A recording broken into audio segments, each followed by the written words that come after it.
Hello, everyone. This is Devin Thorpe. I'm a Forbes contributor covering social entrepreneurship and impact investing, and we're really lucky to have with us today Barbara Dyer, the CEO and president of the Hitachi Foundation. And the Hitachi Foundation is partnering with Investor Circle and Village Capital to create a new program called Source to help social entrepreneurs in this country. And it's exciting to learn about the program. So, Barbara, thank you very much for joining us and sharing the Source story with us today. It's my great pleasure, Devin. Thank you for having me. Tell us a little bit more about what Source is and what it's doing. Well, Source is the acronym Solutions from Our Country's Entrepreneurs.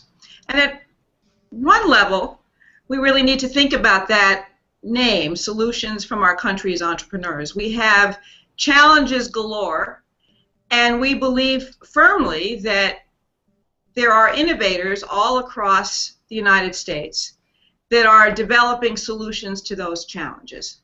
And so in part, Source is an opportunity to drill down and find those entrepreneurs that are developing solutions in particular to challenges facing low-wealth Americans. The other opportunity is to connect investors who are eager to invest in these kinds of companies, who believe that their money can achieve a larger mission while it's also working for them to achieve financial returns. So Source is an opportunity to bring the two worlds together at an earlier stage and to go out and find those entrepreneurs that are creating viable solutions in a marketplace to some of our challenging social problems. Well, there are so many problems. It's exciting to see the effort you're making to catalyze solutions through entrepreneurship. The interesting thing I picked up from the information you'd sent over was that there's some great work going on in the financial technology arena to address the needs of what you've called low wealth families, especially in disintermediating, if you will, the payday lending circuit. Can you tell us a little bit about some of the innovations that are coming through your efforts? Well, I'm going to have an opportunity next week in Salt Lake City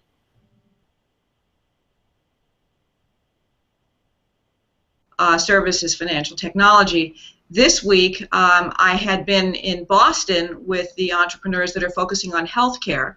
We actually have 3 cohorts underway: financial services, financial technology, healthcare, and energy. And we're planning a 4th focusing on agriculture and food. So we're kind of very excited to find quite a large number of entrepreneurs, but I will be able to tell you a lot more of the texture and details of the financial services entrepreneurs after I get back from Salt Lake City next week. Well, while you're here in Salt Lake next week, I hope you'll come see me. So well, I'd love to. We can catch up here. But it'd be great to meet you. Maybe you'd like to come by. The things that you're working on. The things you're working on are just remarkable, and I wonder if you can share insights about the other 2 cohorts and the kinds of problems they are addressing.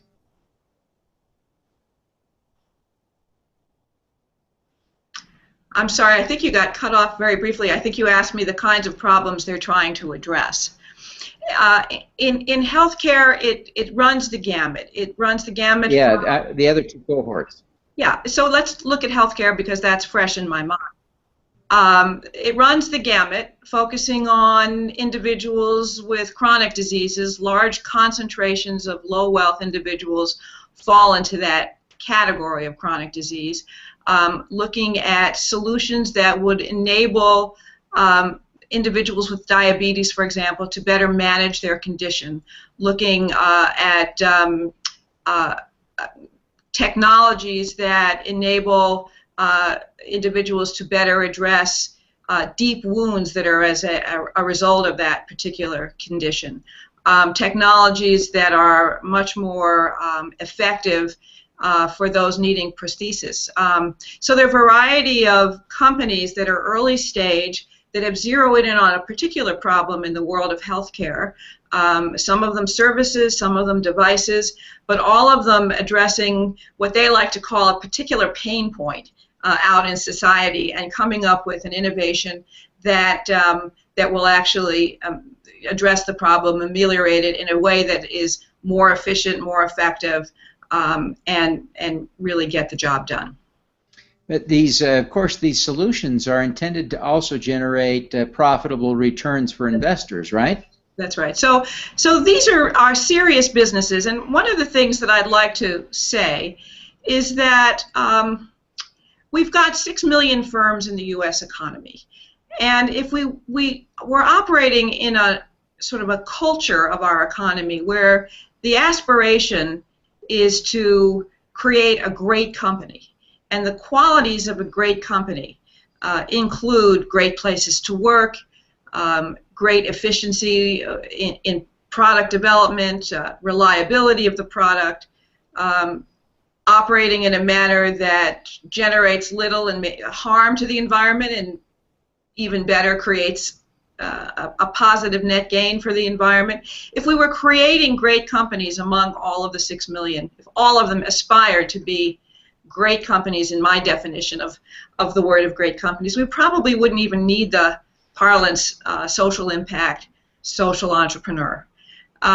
What we're trying to do with these early stage businesses is to help them recognize that they have an opportunity to be great companies, that the product or service that they're developing is intended to have a social impact. That's a given with this cohort.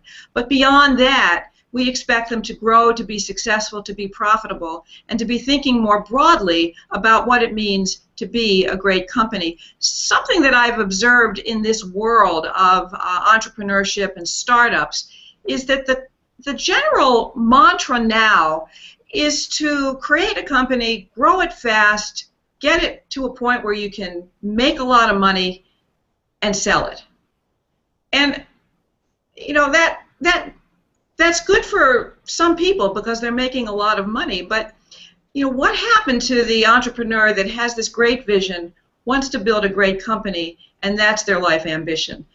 The notion that a company is built to last, that a company generates value beyond short-term profits, is something that I think is lost in the American form of capitalism right now, and we're hoping to maybe regain a little bit of that. Yeah. You tell us a little bit about the goals and objectives of the Hitachi Foundation more broadly, and how you're addressing those. The Hitachi Foundation was established by Hitachi Limited in 1985 to help this Japanese company that was growing in the United States understand the cultural context for business, and more importantly, understand what are the qualities that Americans respect in a company. So what are the qualities of respect? What constitutes a highly regarded, highly respected company? So we began from the very start to think about what that means. And the foundation is perhaps the only foundation that is focused on the role of business in society with an objective of trying to increase the prevalence of what I call great companies, companies that are built to last, companies that are creating economic value, but in the process of creating economic value, they're also creating great value for the society as a whole. And so we focus on both more mature, more traditional businesses in manufacturing and healthcare, and on startups through our work with Source. And you've got a couple of great partners in Source, Investor Circle and Village Capital. Tell me a little bit about them and how you decided to come together to work on the Source project. Well, we had relationships with both of the companies, I mean both of the organizations, and we really admire them. We think they do fabulous work, and all of us were game to try this out. It's not easy bringing 3 organizations together.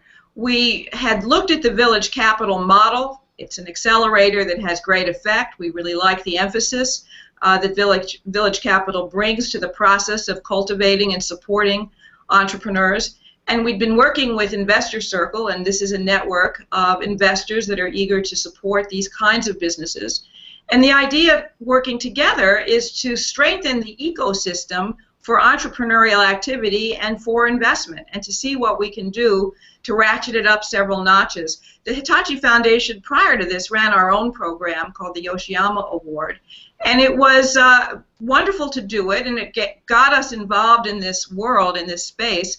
But we decided that by creating Source with these willing and wonderful partners, we could really have a much larger impact in the field and with entrepreneurs in particular. Yeah. Well, it's a wonderful story. I wonder, Barbara, you've been with Hitachi now for 16 years. I wonder if you can articulate why this work is so important to you. You've devoted a big chunk of your life to this work. Why does it matter to you at a personal level? Well, business is an enormous force, and it is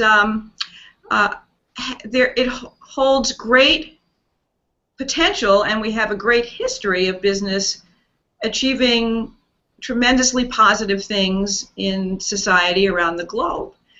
And we want to build on that strength. I've spent a good part of my career working in public policy, working in government, and prior to that in direct community services in the nonprofit sector.